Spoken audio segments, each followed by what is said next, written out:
Oh, thank you so much, Monica. It is it's a delight to be here, and it has been a real pleasure to work with you over the last 4 years. And I can't tell you just how proud I am to see that you have wound up here. So, my title today is Getting What You Want and Wanting What You Get, Goal Concordant Decisions in Surgical Care.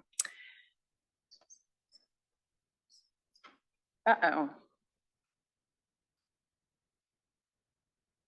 That is something I can't fix.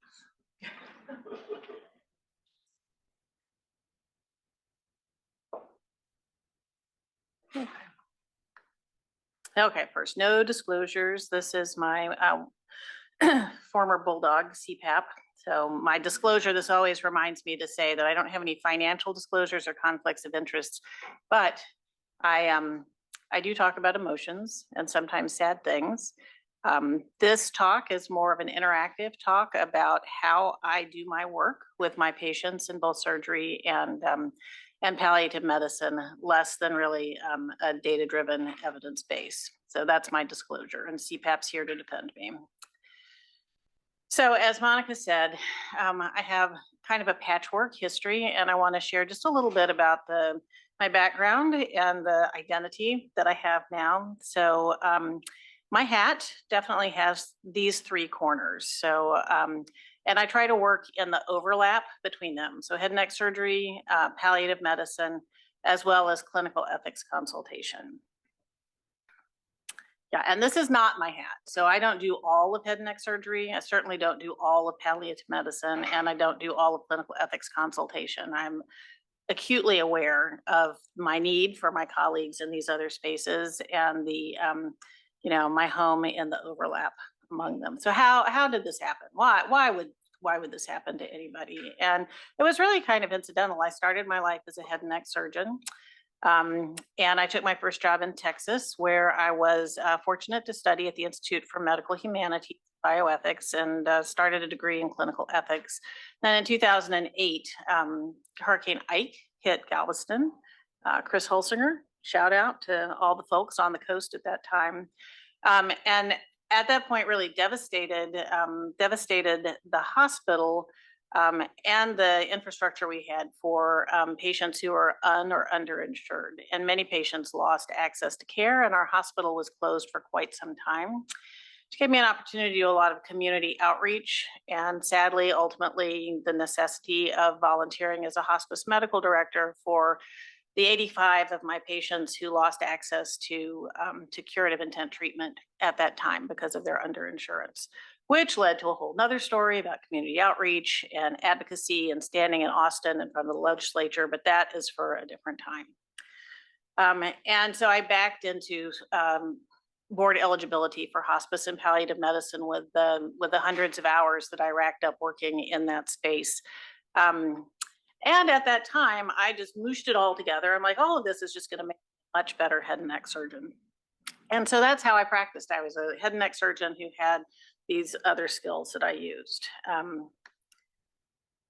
And should you be interested in any of the rest of this story, one of my medical students and fellow medical humanist, Rachel Pearson, has documented it in this book, which I do not financially benefit from. So what am I doing now? So I had the opportunity to go back to UAB to start a survivorship program, which is really based on the well documented and evidence-supported idea of upstream palliative care benefiting people who are diagnosed with advanced cancer. So I now work as a head and neck surgeon.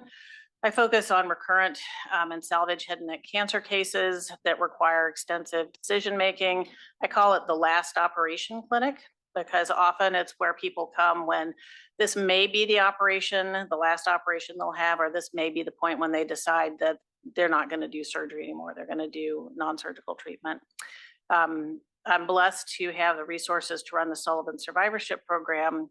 And then I work as a palliative care physician on patients who don't have nothing to do with surgery, running community access to palliative expertise, and most specifically, a decision support for high risk or salvage surgery clinic.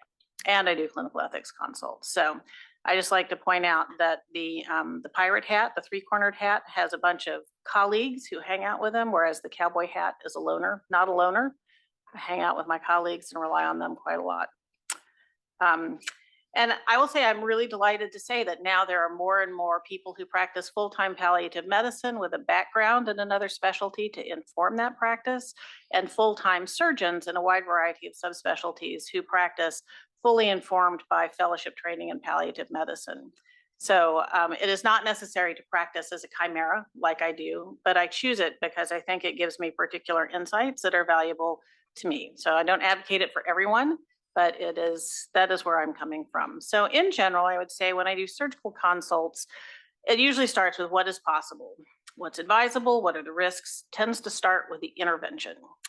When I do an ethics consult, it tends to start with what is permissible, what's prohibited, what's obligatory, and it tends to start with a social construction, whether it's law or morality. And when I do a palliative consultation, it tends to start with the preference sensitive decisions, what is actually possible, and it tends to start with the person. But sometimes circumstances leave you with only one role, and you have to learn how to balance the coincidence and conflicts of interest that can come with that. So I just want to position myself by saying, I understand that I cannot be all of these things all the time at the same time. Okay, so this talk is a little bit fluid. We're have 45 minutes to do it. So there's a portion which can be audience participation, but depending on your energy and enthusiasm, we can do less of that and more of something else. But roughly my objectives were to describe, at the end of the session, you should be able to describe goal concordant treatment options to patients and other providers, demonstrate scenario planning as a decision aid for patients with head and neck cancer, and integrate data on advanced care planning into surgical decision making. Probably won't do all of those, but we'll at least touch on all of them. So UAB, Alabama prides itself on being surgically very, very aggressive. The end of the line, the buck stops here. If it can be done, we can do it here. And one of the things I heard a lot in tumor board when I got there was, or not in the third person in clinic, but if we do nothing, you will surely die. If we do nothing, this patient is dead. With the implication, so we must do something. And at that time, that meant surgery. So we're doing a lot of last operations, a lot of, clearly this patient will die if we do nothing. And I was kind of standing in the back of the room going, I think this patient's gonna die of this disease no matter what we do. And so the last 5 years have really been a process of my learning how to talk to both patients and my colleagues about that, about how to step back from the, of course, this is what we do. This is what we do, we're gonna do it. Oops. Okay, so one of the things that hinders us here is that physicians are notoriously bad at predictions and prognostication. And the sort of locus classicus of this is Dr. Christakis' work on prognostication all the way back in the 2000s. But we tend to grossly overestimate prognosis. We can overestimate it by about 5 times. And the stronger we and our patients consider our relationship to be, the more we overestimate how long they're likely to live, how good their quality of life is going to be. So you can see that when you're in the world of guiding decisions, starting with a prognosis, we're already a little bit on shaky ground. And then when you add in things like new therapies with undefined survival benefits like immunotherapy, I think this is going to help for a while, and I think its toxicity is going to be tolerable. We also have longer standing cancer narratives that people really cling to. Like, I'm just going to keep doing this treatment because something's going to happen that's going to cure this cancer. And if I can just hold on till that happens, I'll be able to benefit from it. And I think we're also limited. I don't want to say limited. We are guided by our cultural context. Certainly where I practice now, there's very strong religious context.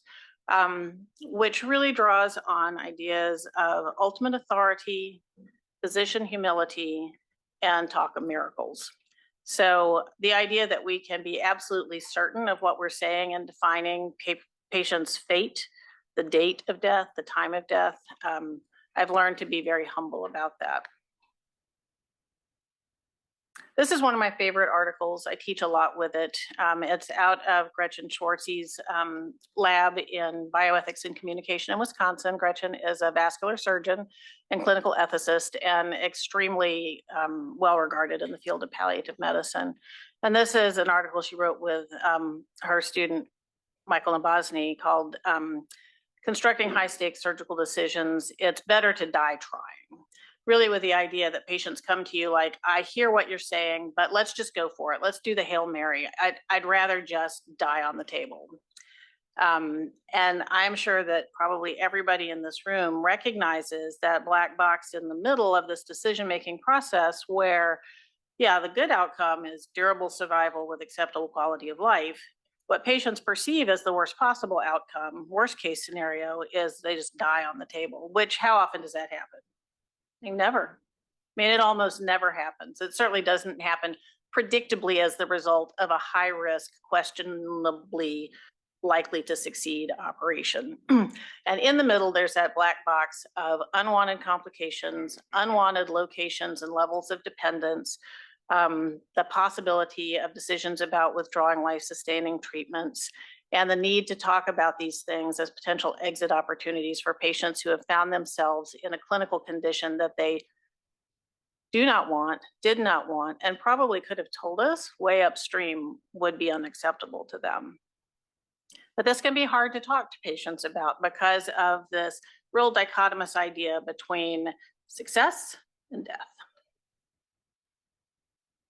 Okay, so in my own mind, I kind of reeled back to, and I'm not a very absolutist person, so I always have a lot of contingency statements. So if you knew that you will almost certainly die of this disease in the next 18 months, no matter what we do, knowing nothing else kills you first, the bus, hit by a bus, how do you not want to die? How do you not want to live until you die? And I will cite Gretchen again here with a very short one-page editorial she wrote for the chest doctors about using the language of desire to talk about decision-making and potential negative outcomes. Because often asking people, what do you want? Not really the best question, because in that scenario, none of the possibilities are desirable. The patients do not want any of those things. So I find that I'm much more successful when I reel it back, especially with patients who are a little apprehensive about advanced care planning, a little maybe have been betrayed or misled by the healthcare system in the past, may have had problems with access to care. The idea of any limitation feels threatening. And so if you redefine it as, what do you not want? Like, of all of the possibilities that you can imagine, you know, what are the things that I can help you avoid? Right? If it's going to a nursing home, I can work with you on that. If it's being on a ventilator prolonged in an LTAC, I can work with you on that. I want to put a caveat here. I'm already talking too long. I just love this. I could talk about this forever. So I'll try to speed it up.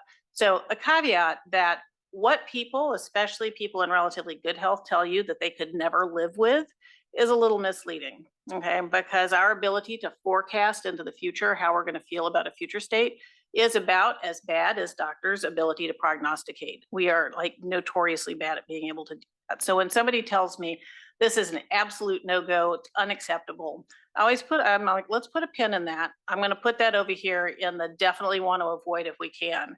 But let's remember that your feelings and opinions may change as you move down this road.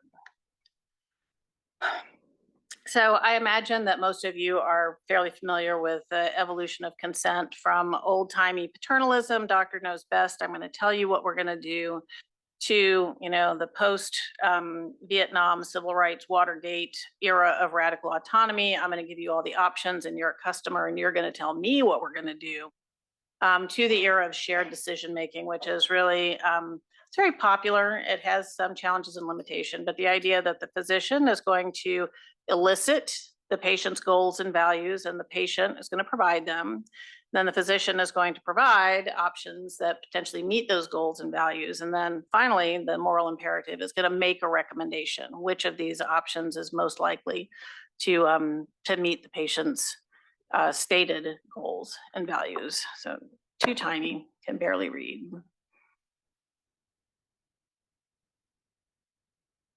And again, we want patients to get what they want, but more importantly, we want patients to not get something they don't want if they could have predicted that ahead of time and avoided it. Okay, so our central framework has traditionally been that we start with, especially as surgeons, what decisions are on the table? Like what treatments are available for what we've got in front of us? And then we kind of back into what of these are going to meet what you want. So like, what do you want and which of these is going to meet it? And with a combination of these two things, what is your prognosis likely to be? And you may not be able to read this. I'm not sure what you have, but I'd still like to treat it aggressively. And I edited this to, I'm not sure what you want, but I'd still like to treat it aggressively, because I felt very often in my training and my early practice that this was like, you're the nail and I'm the hammer, and this is what I'm going to do. So my learning from my studying in palliative medicine is that it may be more appropriate to start with the patient's prognosis, to say, knowing everything we know about you here and now, what your diagnosis is, what your other comorbidities are. This is what we can predict based on the natural history of what you have. Knowing that, what's most important to you now?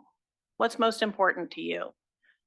What is most important? What are you most afraid of? And what trade-offs are you willing to make? How much of what you are afraid of are you willing to go through in order to get what you want? And that guides our medical decisions. So goal concordant care, it is pretty self-explanatory. It is the patient's goals are elicited and treatment options are described in terms of how they will help meet the patient's goals. This has been taken up by otolaryngology literature, especially Jonas Johnson's group out of Pittsburgh, looking at potentially low value care, and we define potentially low value care as therapeutic approaches that fail to meet the goals of the patient and their family. Okay, so what exactly is goal concordant care, and how easy is it for us to get to it, right? So you think, oh, I can just ask, but it's not that easy. So you want to know, what are their goals? Does a patient know? Do you know? How will you find out? What decisions will meet those goals? What decisions will go against those goals? What goals are impossible to meet? We have discovered that telling stories to illustrate outcomes instead of using only statistics and percentages can be more effective, but narrative can be very easily manipulated into rhetoric, persuasion, and directive counsel. And some patients are very committed to knowing the statistics and percentages. And so we have discovered that to completely eliminate those is not trusted, but to only focus on those leads to decisions that are not necessarily goal important. So learn to reframe expectations, support outcomes, in particular, learning how to mitigate decisional regret. And that's a particular interest of mine, because we all struggle with folks who come back and say, wow, if I had known X, Y, and Z, I would never have done what you just recommended that we do. There is a tragic number of head and neck cancer patients who are free of disease who, and this breaks my heart, but wish that they were dead.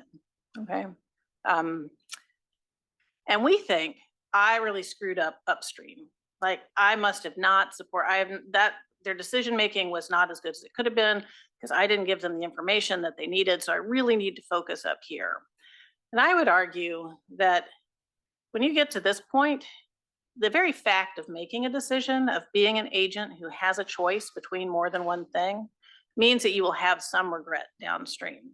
And the more significant the change in quality of life, the more significant the decisional regret. And that probably will be more effective focusing on how to support patients downstream in learning to live with and through where they are now, rather than refocusing all our efforts upstream on better decision support. But don't get me wrong, I love decision support. I think we could help patients make really better decisions generally than they do, but that's not the only place to intervene. Okay, so just close your eyes. Imagine, what are your goals of care? Do you have an answer to that? Because I'll tell you, most patients do not. They don't. They find it a little threatening, a little overwhelming. And if you're in the hospital, especially if you're in the ICU, and this is not your first conversation with a palliative medicine physician, you understand that the goals of care conversation has just cleverly replaced the go get the DNR, right? So patients have learned that coded language. Okay, so my day-to-day life, and like I said, this is just practical application of what I do every day. I try to break it down. And I'm going to ask you, you're going to have the opportunity to think about these questions yourself. Break it down to really specific things. Why do you get up in the morning? What is something that you do every day, whether you have to or not? And what is something you do every day, even if you don't want to? Focus on good days and bad days. What's the best day you had in the last month? What made it a good day? Same for bad days. If you could be anywhere right now, where would it be? And then even more granular details. Who do you call on the phone the most? And then big picture questions. Once you've gotten some of these details, some of the bigger quick questions, like what are you most afraid of? What are you most worried about right now? And I will tell you straight up that when patients are faced with a terminal diagnosis, in my experience, the number one thing they're most worried about in the clinic room at that time is who's going to take care of their pets, who's going to take care of their family. So what are you worrying about right now? What are you grateful for right now? And then the trade-off question. You take all the good things that you want and all the bad things that you don't want. You start thinking about what you're going to have to trade off. How much of the good are you willing to trade off to avoid the bad? Okay. And then just identifying goals, or identifying values isn't the same as identifying goals. And what we're doing right there is identifying values. So if you can identify values, turn values into goals, and then turn goals into actions, and then be able to evaluate whether or not your actions are meeting your goals, that's really the money when it comes to talking specifically both about upstream decision-making and downstream quality of life and regret mitigation. So I might say, my family is important. That's a value to me. What's a goal that helps me show that that's a value to me? I'll spend more time with my family. And then what is my action? Like, I'm visiting my family today. So take a value, name a value, turn it into a goal, turn a goal into an action.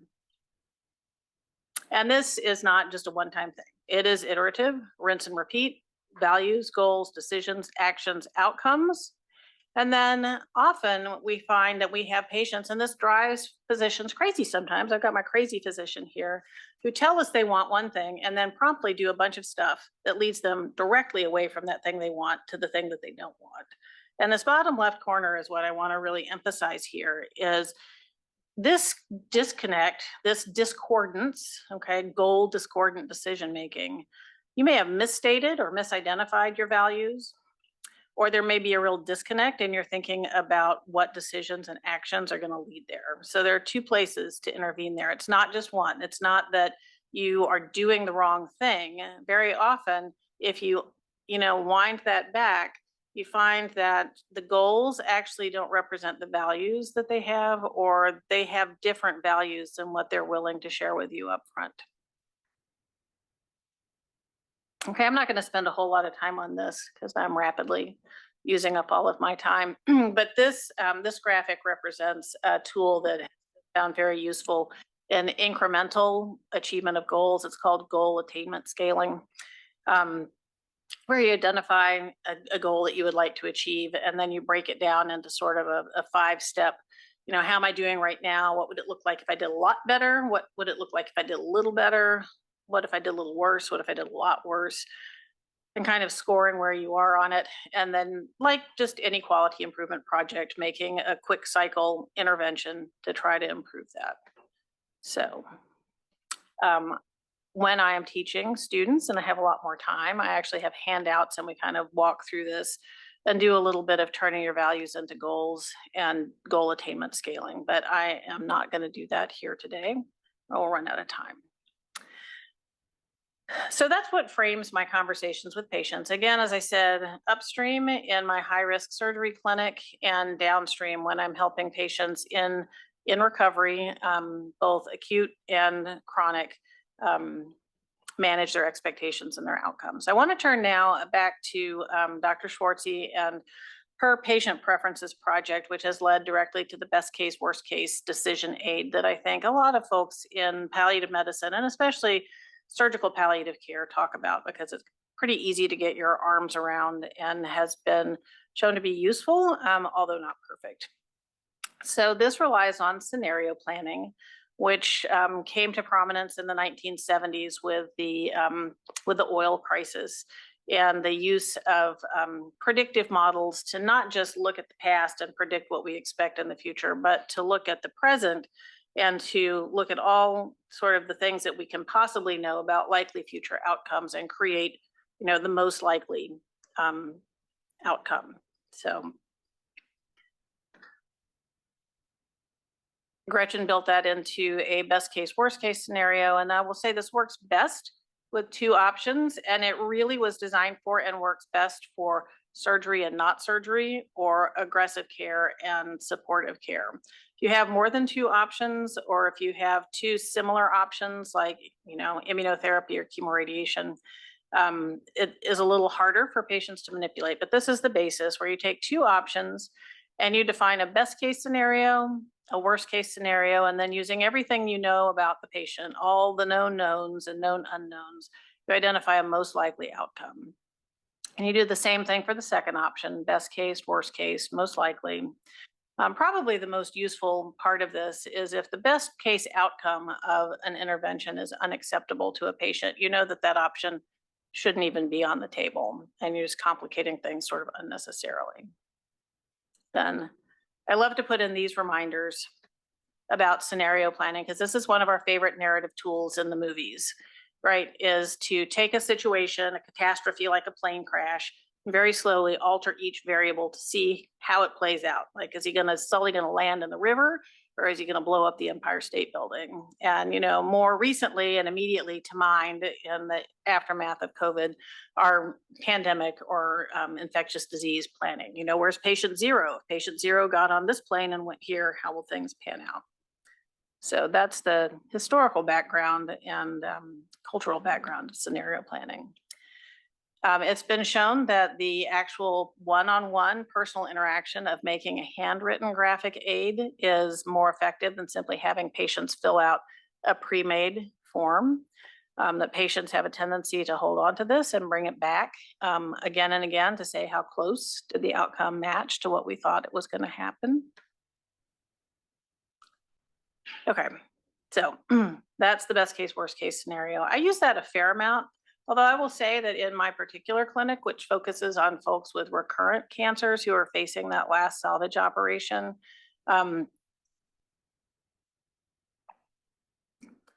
it's pretty clear that I'm doing surgery, big surgery versus no surgery. So I don't interact a lot with some of the nuances and subtlety of different treatment modalities or more than one treatment modality that kind of challenge the best case, worst case scenario. I want to make sure to introduce you to the ethics of care if this is not an ethical framework you're accustomed to using. Medical education overwhelmingly relies on the four principles, beneficence, non-maleficence, autonomy, justice. How many of you guys know how to answer that on a multiple choice test on the boards, right? We know our four principles. One step beyond that in clinical ethics consultation is Winslade and Johnson's 4-box method, which I wouldn't expect you to be familiar with, but you can see even just in the names how it reflects. You got 4 principles, you got 4 boxes. This is going to be a very rectilinear approach, and we culturally really privilege autonomy over almost all else. That's not the only ethical framework, and very often if you're working an ethics consult or an ethics question and you're like, this just doesn't feel right. Like, if you do not feel like we're going in the right direction. Often what's happening is you're using a different ethical framework and it just doesn't fit into the 4 principles, 4 boxes. And often in end-of-life care or dependent, especially elderly care, this framework of the ethics of care, which was formerly known as feminist ethics, but recently sort of renamed and buffed up, really looks at a different side. It de-emphasizes autonomy. It acknowledges interdependence. And specifically, it recognizes that those affected by the consequences of decisions deserve consideration in the making of those decisions, as well as the one person to whom the intervention will happen. Now, this is never going to overtake American autonomy, guaranteed, never going to happen. But I do find that when we are working, especially with elderly patients, patients with cognitive impairment, and patients who have other reasons for dependence, this is often what we're using, and we just don't have the name for it or the words for it. So I encourage you to read about it, because this very much informs how we work with people when we're talking about where are you going to wind up, who's going to take care of you, how are you going to pay for this, and it acknowledges emotional attachments, logistic questions, financial opportunities and burdens, and longitudinal care, that this is not just a single decision that happens in a moment. Yeah, yes, I can. I just like this particular picture, but this book is not I would not recommend a 2-inch thick book for getting introduced, but yeah, that's a book. But yes, I do. I can send a little bibliography on ethics of care. So. And then in the sort of more familiar to people than the philosophical basis of ethics of care is the workbooks that have been popularized for advanced care planning. And there are many, and I don't have any financial investment in any of these. I teach for Vital Talk, but don't actually get any money from them. So no conflict of interest. But the 5 Wishes booklet, What Matters to Me booklet, the entire Vital Talk curriculum are ways for families, patients and families, to sit down together and start answering some of those questions.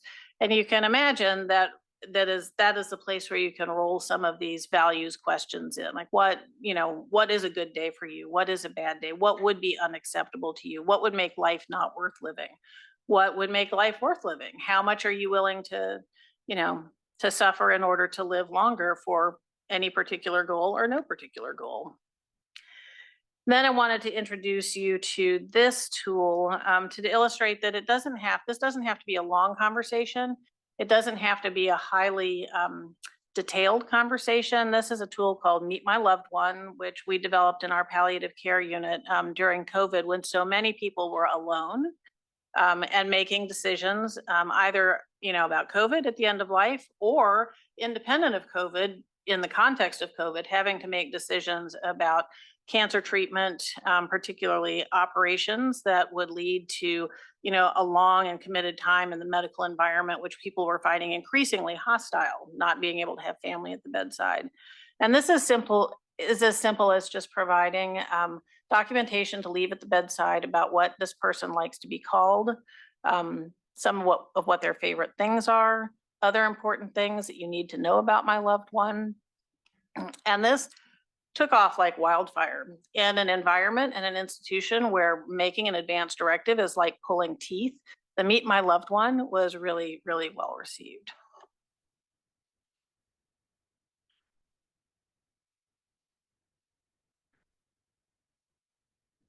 Okay, so I am coming to the end because I want to leave time for discussion.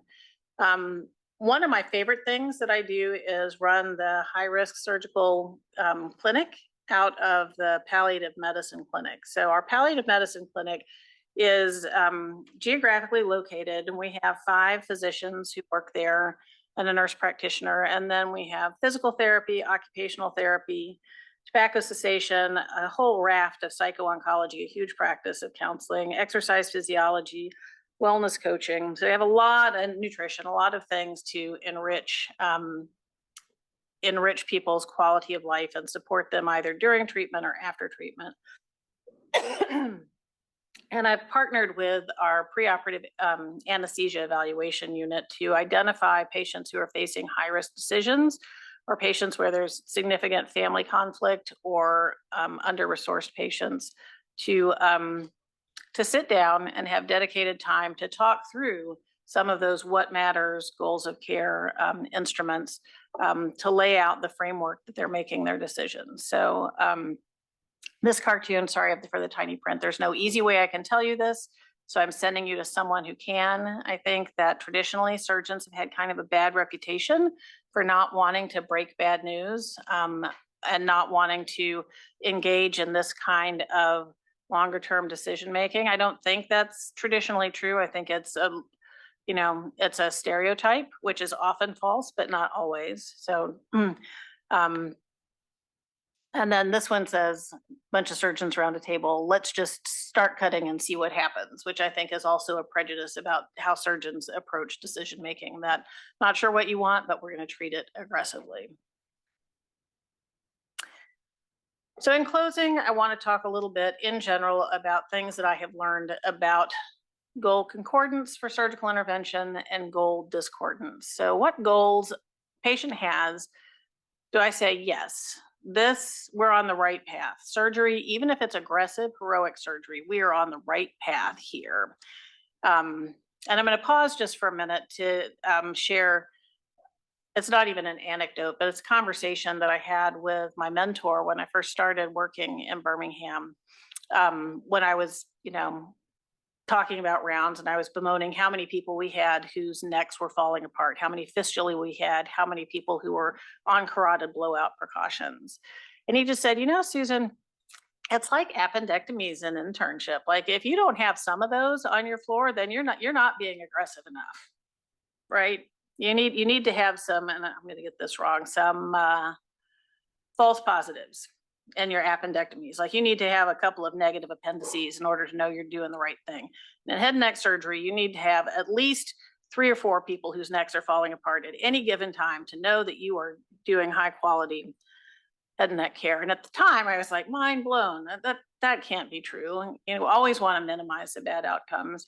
But as I worked more in that environment, what I realized was he's not wrong. But what's important is that those patients who are there probably for the end of their life care with the carotid rupture pending, or with the fistula that is probably never going to heal, or the gump deformity, you name it. I want those patients to be patients who knew that was a possibility and who said, screw it, let's go for it. I'm ready. I don't want those patients to be the ones who thought that they were going home post-op day 2 eating by mouth. And I felt like that was the right sizing opportunity that we had to do with communication upstream, and then downstream regret mitigation is a whole nother talk. But just in terms of preparation, goal concordance, and not being surprised at a difficult outcome. All right, so goals that I think are consistent with having surgery, even aggressive high-risk surgery with low likelihood of cure. Commitment to even a small chance of cure or durable survival. And this is a tricky one, because we've all been in conversations with patients where we're like, well, we could take off the skin of your face and your jaw and your tongue and your larynx and rebuild it with your scapula and your thigh. We could do that, but the likelihood of cure is, less than and who's going to fill in that number, right? I have attendings who will put it at 25 when they think it's vanishingly low, 10, 5, 1. It's a huge range. I'm not sure how meaningful it is to patients, because what they hear is anything. If there is any chance, they'll go for it. Okay. A high tolerance for toxicity, for being in the hospital for, 2 weeks, 3 weeks. In the olden days, like 6 months, they would live with us until they died or were cured or closed. Acceptance of possibly early failure. Patients where you're like, I can do this, I can get the cancer out of you, but you may, in the words of Ashok Shaha, you may recur in the recovery room. Okay. I find that patients with intolerably low quality of life in the present, it's more congruent to do something to change that present state. If you can't mitigate that present state with meticulous palliative care, those are patients who may be more accepting of all of the things above. These patients need to be willing to buy into postoperative ICU care.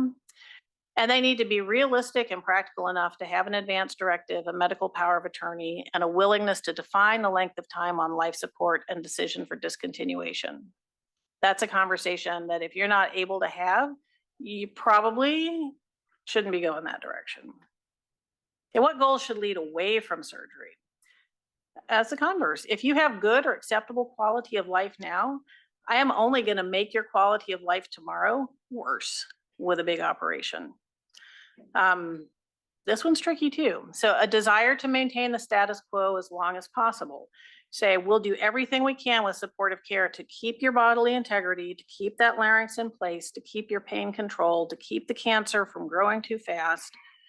Those patients have to be ready, though, to know that we're going to keep it going as long as we can, but when we can't keep it going any longer, it's going to be a cliff. And that's hard. That's hard, especially with airway management and patients who are hoping to avoid tracheostomy or stoma. High or unrealistic expectations of disability after surgery. And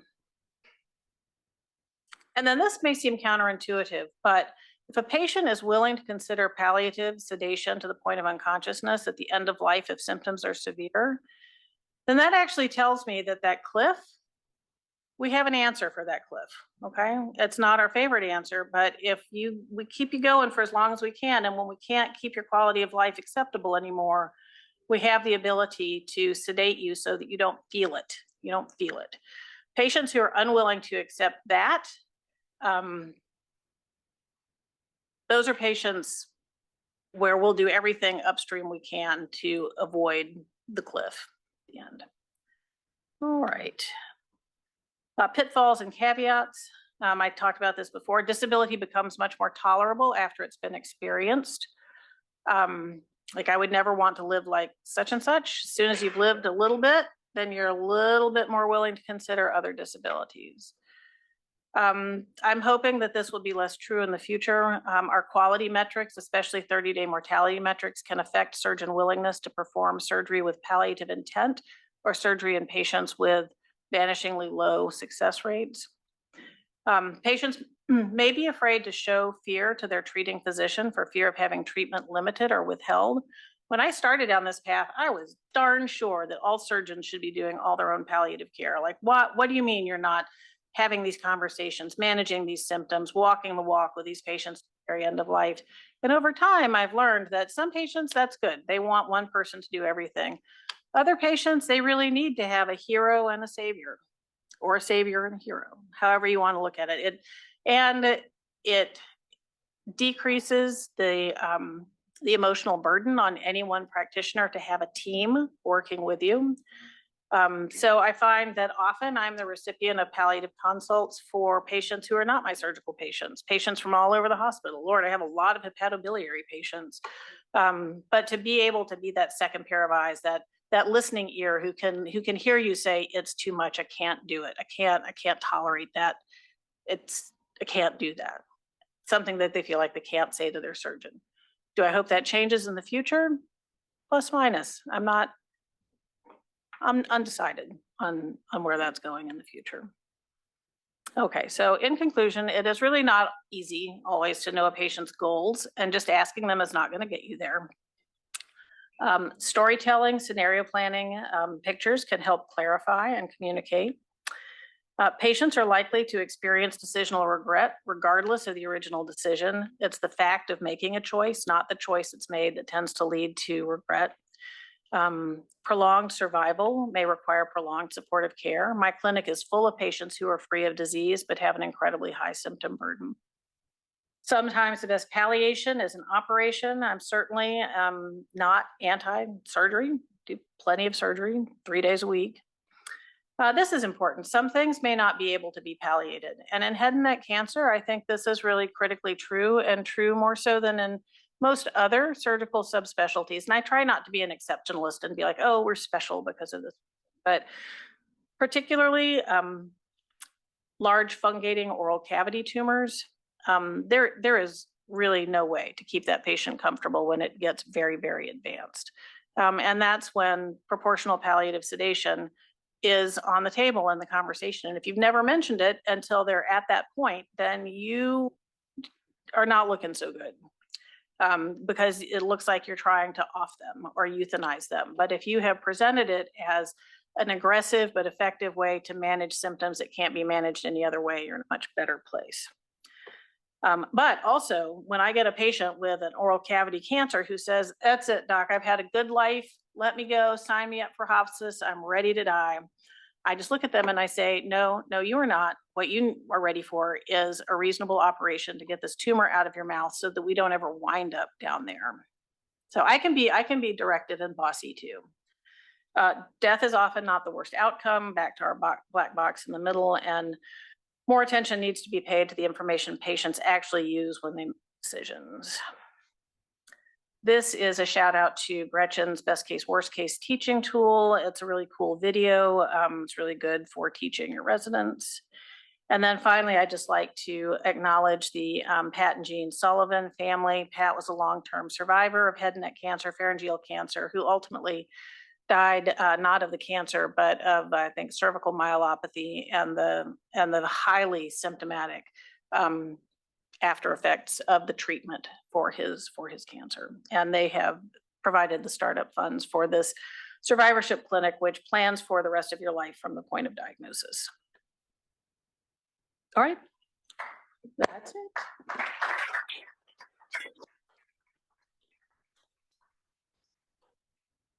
And like I said, I could talk about any of this forever. I would love to take any questions that you have. Susan, that was awesome. Thank you for making the trip down here. You're uniquely qualified to talk about this subject matter, which I think head and neck tumor boards around the country are lacking. So my question is, how can we incorporate this in our tumor boards? Because this is an area I'm really passionate about, and I do a fair bit of mostly at the VA. And I find myself often at tumor board having to defend the patient, particularly in the realm of preventative palliation, where someone's terminal and you know they're going to run into a wound issue or a massive bleeding issue, or they're starting to have pain that's getting uncontrolled, and you want to do something.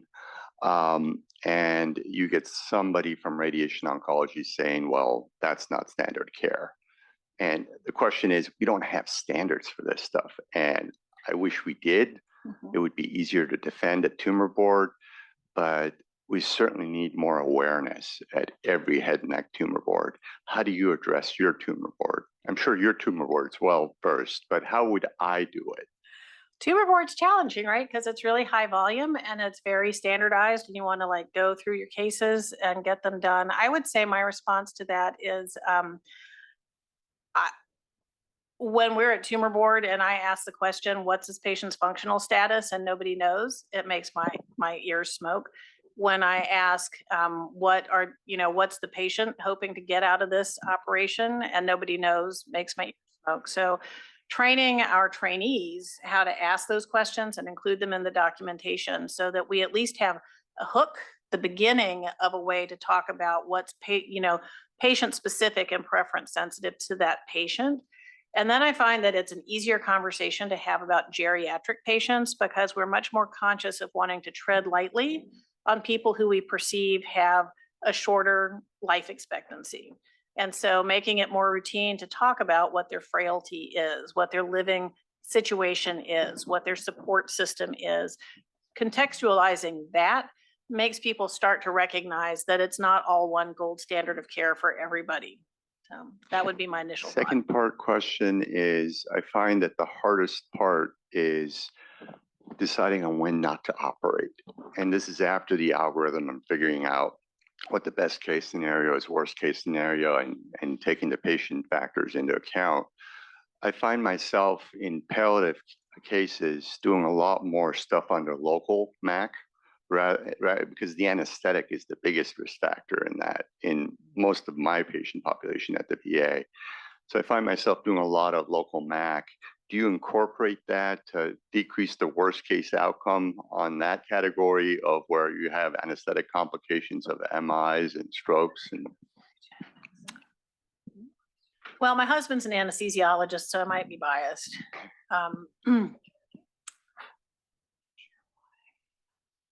I would say I tend to trust general anesthesia more sometimes for getting in, getting done, getting out quickly. But I would probably do well to think more about avoiding it when I can. I think I do. I do minimize, the amount of inhalational anesthesia as part of my delirium management strategy. I think deciding when not to operate is hard because it is just ingrained into our surgeon souls to tell people what we can do. And if we can do it, we will do it. And that volitional statement of I won't do it is incredibly hard. Yeah. And you want to have reasons to back it up. And the reasons I hear are because it would do more harm than good, or this might kill you faster than not doing it. And then all of this, everything I just talked about, all emerged, a lot of it from trauma surgery, critical care surgery, looking at situations where it's like, if we had only known somehow this, we could have not offered this operation, which has led to this, which we all don't want. So that's what this whole field is trying to do. Thank you. Thank you.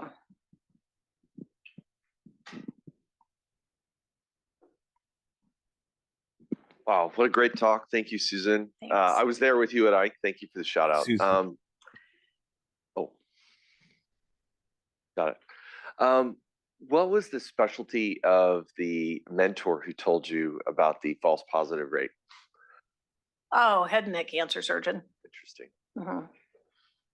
Yeah. And I respect him more than almost any other person on the planet. So when he says things to me that I'm like, I come back and I think, and we talk, and I continue to learn from him. So, in your career, what made you pursue additional educational training that ultimately led you to the PhD? What was that aha moment where you said, oh, you know what, I'm going to do this?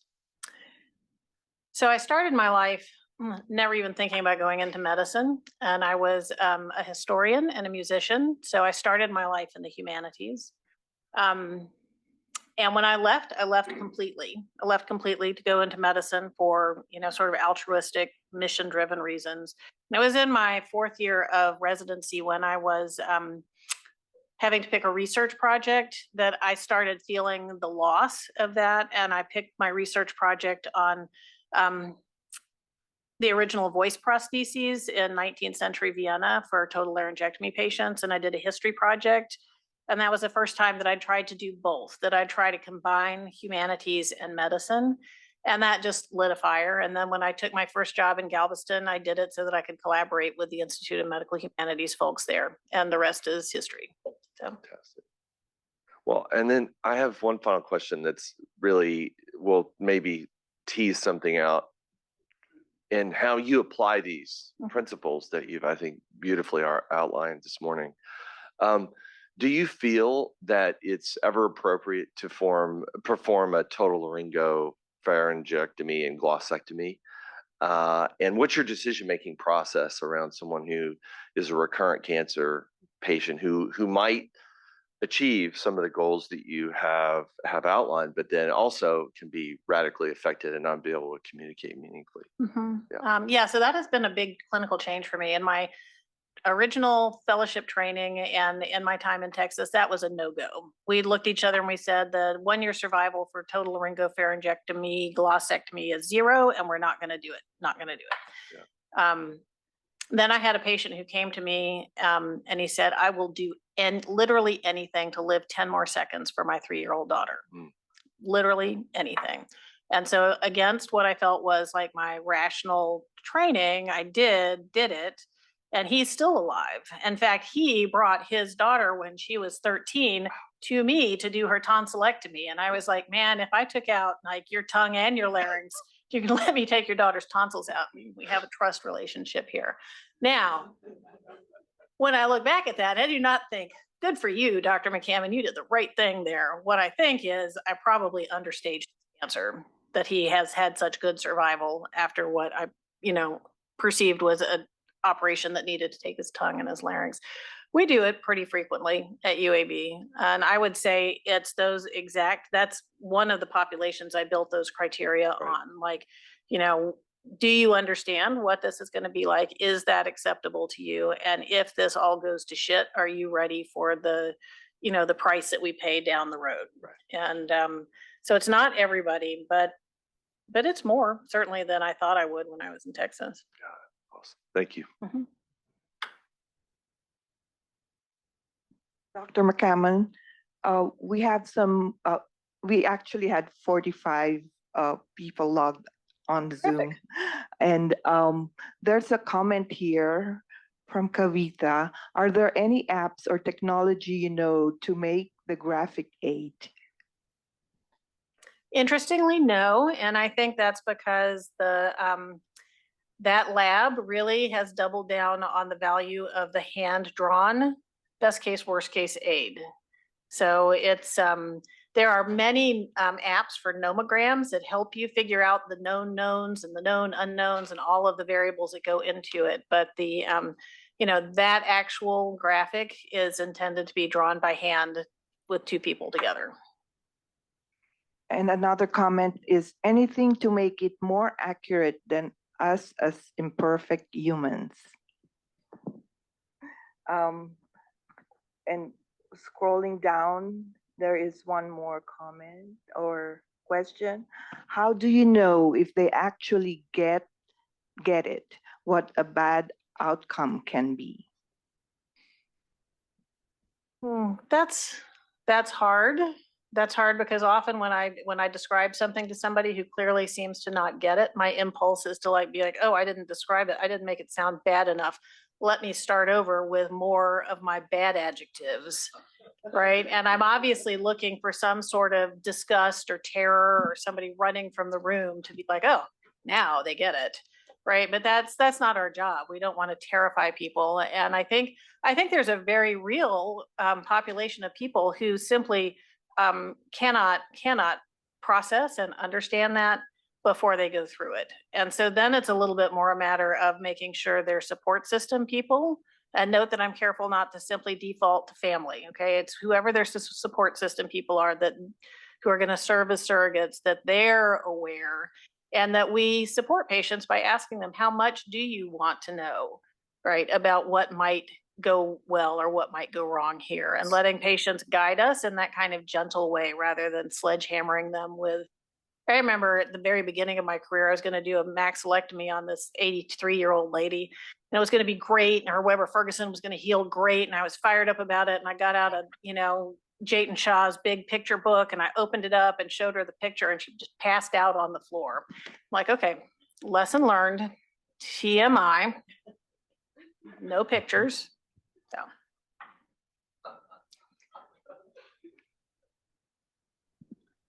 There's one more question from Dr. Devi. How do we take our personal biases and benefits out of the equation? For a given patient, we all know who will offer an operation and who will not from their tumor board presentations. Dr. Devi, hitting on the kernel of hard truth, like always. It is, you know, we've all now been trained in bias, both implicit and explicit in different settings, and we're not free of it in clinical decision making. I think it can be really helpful to pose the question to your colleagues and to yourself when you're making a decision. Back up and be like, do I like doing this operation? Do I look forward to doing this operation? Do I want to do this operation? Or I really don't want to do this operation, or I'm not totally sure I know how to do this operation. Like there's a lot of affective stuff that goes on under the surface that leads to the things that we offer, sell, or persuade, or you don't really want to do that. So I think you're right on the money. I mean, there is as much affective content in our decision-making as there is in the patient's decision-making. There are a lot of feelings on both sides of the table. I don't know how to solve it. Yeah, Dr. Devi said, excellent talk. Thank you so much. And I would go back to the question that about, you know, how do we get more accurate and overcome our human imperfection? Right here, the humanist in me is coming out. I don't think we want to overcome our human imperfection. I think we want to have the best possible tools in our toolbox. And I would like for us to be able to imagine that imperfection not as a flaw or a fault or a, you know, a lapse from an ideal of perfection, but part of what makes us human and why we go to humans for care rather than non-humans. So, my last inspirational words. Thank you all for inviting me. Thank you.